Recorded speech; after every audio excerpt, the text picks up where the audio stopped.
oh, well, tracking leads to like these, behavioral problems and blah, blah, blah, blah, blah.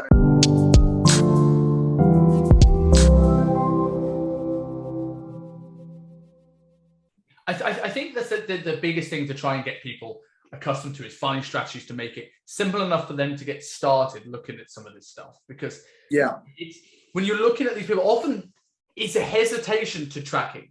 It's a justification that they don't want to admit to themselves what they're actually doing that's caused them to fuck up. Like I get it all the time where it's like, the biggest thing is social occasions, right? They get good with tracking and they go out for dinner and they go, I didn't know how to track that.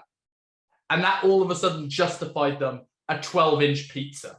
Like, it's not like, was there a salad on that menu? No, I couldn't track one slice of pizza, so I had to have 16 slices. It's like, you already made your mind up. You weren't following this. And I think when I work with someone like that, my goal is, all right, I ain't going to say anything about what you have.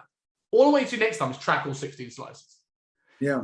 And then you can come to a conclusion. You go, I didn't even realize how many calories that was. I don't want to do it again.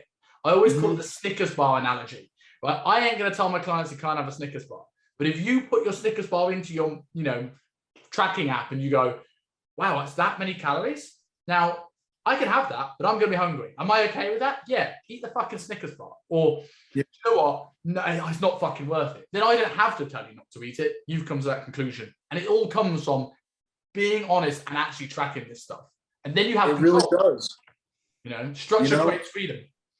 Yeah, I agree. I really do. I think that, you hear all this stuff about like, oh, well, tracking leads to like these, behavioral problems and blah, blah, blah, blah, blah. And it's like, I don't know if you actually tracked anything. Most of the people that like say those things have not really measured and tracked and actually done the work.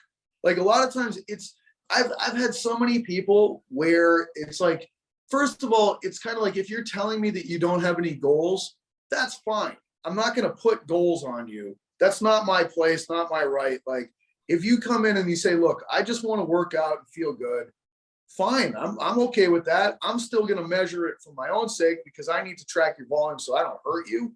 And so that I have a good idea of what's actually a good idea for you in terms of total amount of work.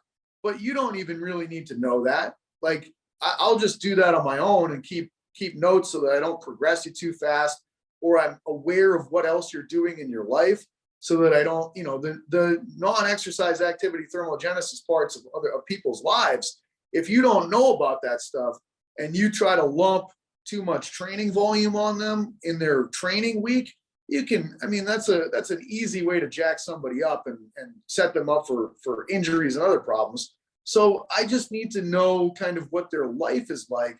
But I'm just, I've had plenty of people that are like, yeah, I really don't have goals necessarily. I know that I should work out, and I'm just here because I like to work out. And I'm like, I'm totally fine with that.